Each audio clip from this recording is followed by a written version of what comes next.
오늘의 부동산 이슈입니다. 심상찮은 수도권 부동산, 3월 경기도 미분양 33% 급증. 서울 아파트값은 반등 전환한 반면 전국 미분양 아파트는 느는 등 부동산 지표가 엇갈리고 있습니다. 다른 방향을 가리키는 지표 때문에 바닥을 찍고 오를 것, 아직 멀었다 등 저마다 다른 전망이 나옵니다. 서울 아파트값은 상승 전환하며 잡값 바닥론이 고개를 들고 있습니다. 한국부동산원이 발표한 3월 넷째 주 전국 주간 아파트 가격 동향을 보면 서울 아파트 매매 가격은 0.01% 상승했습니다. 지난해 11월 사주 이후 하락세가 이어지던 흐름이 18주 만에 반전했습니다. 어떻게 된 일인지 네티즌들의 반응과 함께 알아보러 가시겠습니다.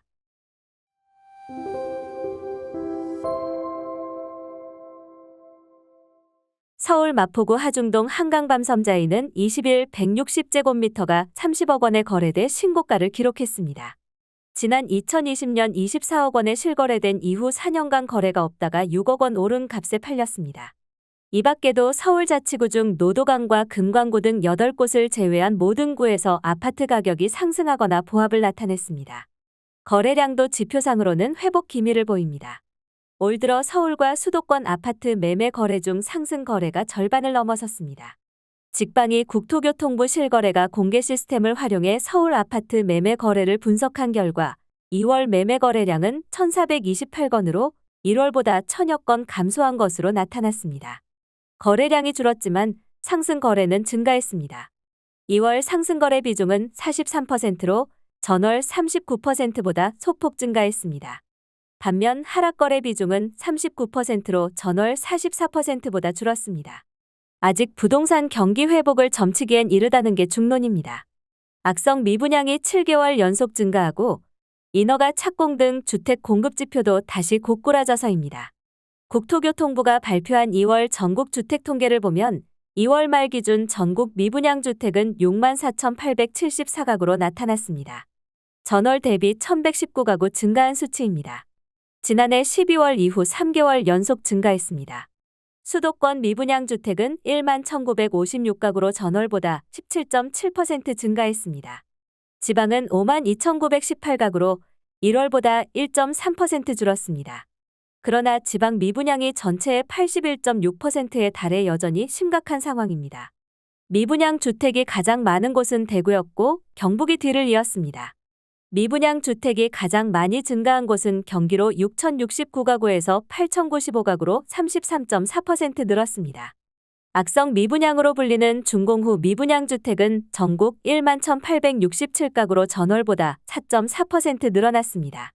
준공후 미분양은 지난해 8월부터 7개월 연속 증가세를 이어가고 있습니다. 서울의 준공후 미분양은 올해 1월 455가구에서 2월 503가구로 늘었습니다. 서울 준공후 미분양이 500가구를 넘긴 것은 2014년 8월 이후 9년 6개월 만입니다. 지방의 준공후 미분양도 9,115가구에서 9,582가구로 5.1% 증가했습니다. 미래 주택 공급을 가늠할 수 있는 선행지표인 주택 공급지표도 악화했습니다. 전국의 주택 인허가 물량은 지난달 22,912가구로 전월보다 11.2% 줄었습니다. 작년 2월과 비교해서도 30.5% 감소했습니다. 전국 주택 착공은 지난달 11,094가구로 전월보다 51.7%, 작년 같은 기간보다 32.1% 줄었습니다. 2월 준공은 38,729가구로 전월보다 5.4% 증가했고 2월 분양 승인은 26,094호로 전월보다 88.7% 증가했습니다. 2월 분양 급증은 3월 청약홈 개편을 앞두고 분양 물량을 앞당긴 영향이 큰 것으로 보입니다. 오늘의 부동산 이슈 네티즌들의 반응을 살펴보며 마치겠습니다. 여러분들의 의견도 댓글로 남겨주세요. 인구수 계속 줄어드는데 아파트 계속 지으면 결국은 분양가가 비싸서 안 사는 거지. 미분양 당연한 거 아님? 바보도 아니고 이제 사람이 없는데 집은 졸라 많아.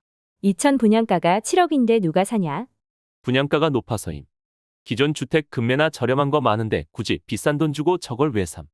공급 부족이라고 연병 떨던 언론과 유튜버들이 나라와 민족 앞에 죄인이다.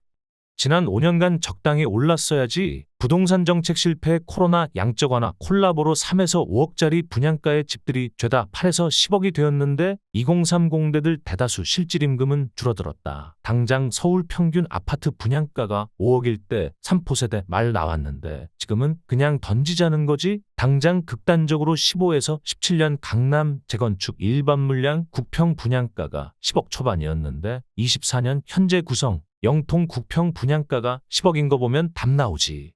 논밭 보이는 곳도 수도권이라 해야 하는지? 이제 조금 맞는 기사 쓰네. 미분양 많고 서울을 아직도 비싸다. 문재인 때도 그렇지만 거주할 집이 없는 게 아니라 투기할 집이 없는 거다.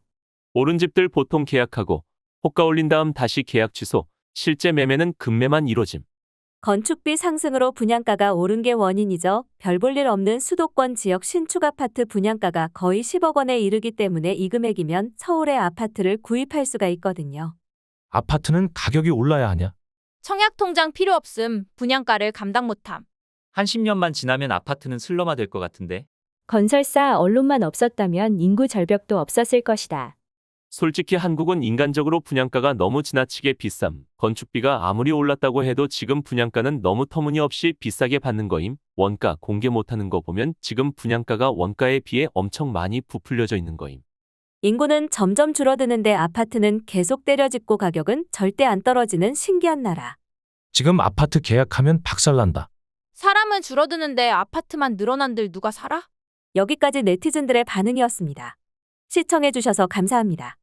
여러분들의 의견도 댓글로 남겨주세요. 구독과 좋아요는 영상 제작에 큰 힘이 됩니다.